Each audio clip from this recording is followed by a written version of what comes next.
Lolo, the question is for you, no? So, alam kong inaral mo yung pagiging OFW mo dito.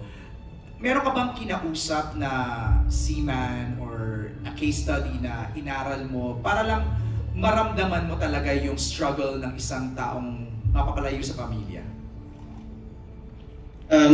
Sir MJ, not necessarily a seaman, pero OFW. Okay. Para sa akin kasi, alam natin lahat yung pakiramdam, o halos lahat yung pakiramdam na nalalayo ka sa mga taong mahal. At yung sakripisyo na ginagawa mo para mabigyan ng mas magandang kinabukasan yung mga mahal mo na naiwan mo. So parang yun yung gugutan ko. And aside from that, nung nag-shoot nga kami sa barko, actually yung kapitan na po mismo nagsabi, oh, parang ganyan din yung itsura namin pag lumalayo kami ng matagal, mahaba na po, lalakihan na yung tiyan. So na-physicalize mo siya, no? Nakuha mo yung kasi for the captain of the ship to react like that, ibig sabihin effective talaga. Alam mo nung weekend, parang nag-research ako, parang as of the latest count, may 10 to 11 million Filipinos daw ang nagkatrabaho talaga abroad. And isa sa mga talagang kalaban nila is anxiety because they don't know kamusta na ba yung kanilang pamilya. Kim, may kinausap ka ba doon sa side naman ng mga naiiwan sa Pilipinas ng mga mahal sa buhay na you had to study their lives and what they go through in life? Siguro sa kaka-interview namin ng mga TNT, ng mga Showtime, siguro naipon na rin doon yung mga kwento sa utak ko na yung naiiwan ng asawa, kung anong ginagawa nila.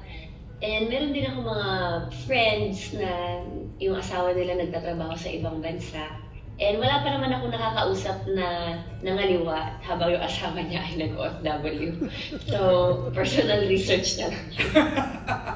Okay, going to that next topic. LDR. Sabi daw talaga nila, long distance relationships, sila yung mga prone to infidelity and broken families. Danica, nung binubuo nyo ba to, may ganun kayong focus group discussion or study or research na nakuha? Marami kaming na-interview from abroad. Pero more than the physical distance, ang parating lumalabas yung emotional distance. Kasi diba sa panahon natin ngayon, parang sinasabi nga nila, ang dali na raw mag-OFW because of technology. Pero ako personally, parang feeling ko hindi pa rin. Kasi iba pa rin pag nasa harapan mo yung taong mahal mo. So yun, yung mas doon kami kasi minsan nagugulat kami yung mag-asawa magkasama sa bahay. Pero emotionally distant, yung parang talaga? mas yun yung kina-capture namin pag nag-i-interview kami. So, parang dun lang, ang pinakamasakit lang kasi for the OFWs, yung diba, umalis ka sa comfort zone mo. At katulad din yung pinakita sa scene, kasi diba boksingero talaga si Victor. Pwede siyang manapake, pwede nang gantihan yung nananakit sa kanya, pero nag-a-adjust siya kasi kailangan niya yun para sa pamilya niya. Nag-pull back, di ba, si Victor. Okay, we have a next video. Let's play it.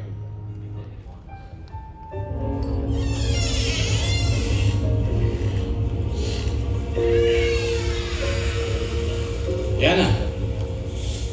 Ang ginabi ka yata. Kumain na ba kayo? May ulam pa dyan sa ref.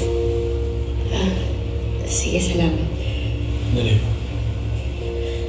Okay ka lang ba?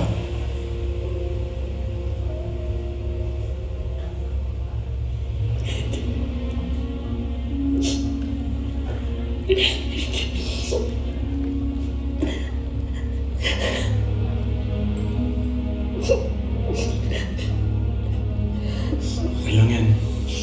Nandito na mga kami ni Mama eh.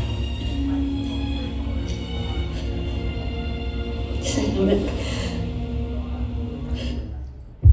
So that scene naman, it's because there's a void na nawala yung kanyang mahal sa buhay, may ibang pumupuno. Yun ba yung Danica also that you discovered sa mga families na na-interview ninyo?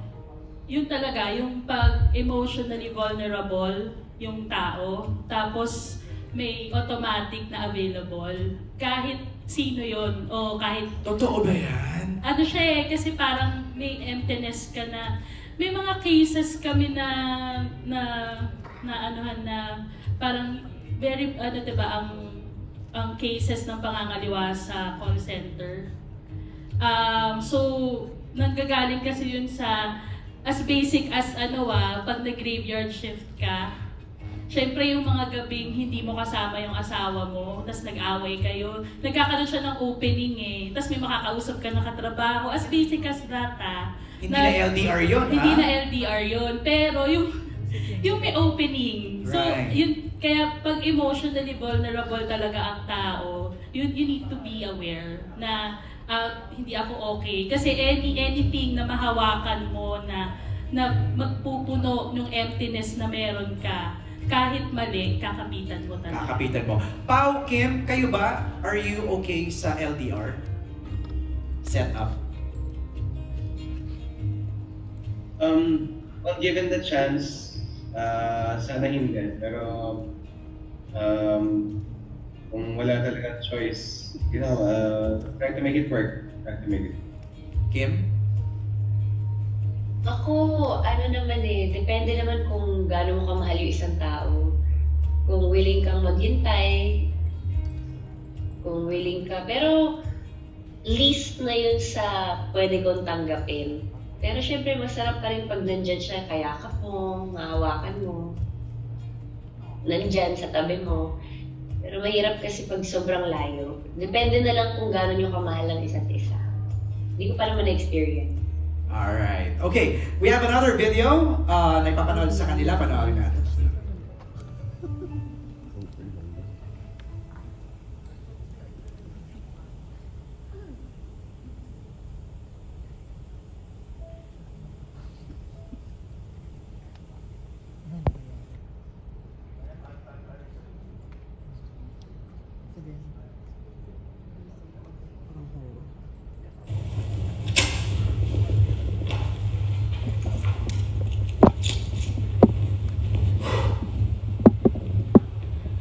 Sino okay kuya. Yung susi. Okay.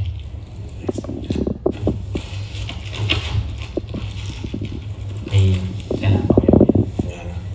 Meron pa kasabi na lang.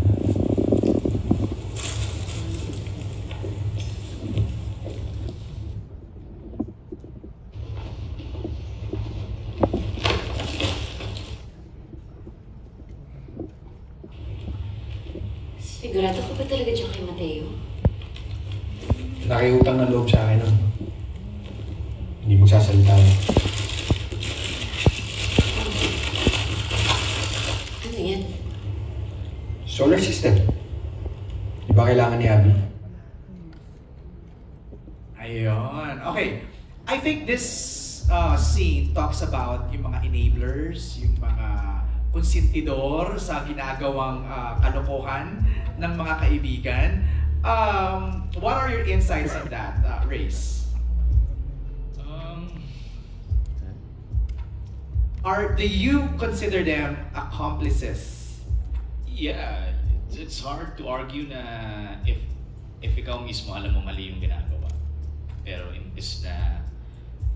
instead of trying to stop them from doing it, you're helping it. You're making the job easier before them. You're pretty much just as guilty, di ba? Saka minsan, hindi natin masabi kasi wala tayo dun sa posisyon. Kasi iba din yung level of friendship. Kasi ang pinaghuhugutan dito is malaki ang utang na loob mo kay Alex. Kaya gano'n na lang din yung loyalty mo sa kanya. But do you think just in real life, ma-justify yun? I mean, nangyayari yun in real life? Oh yeah, that happens in real life. Pero Nangyari na sa'yo? But basta all I can say is in relation to Mateo's character, even if it seems fun to break the rules, it's hardly ever rewarding. So Alright.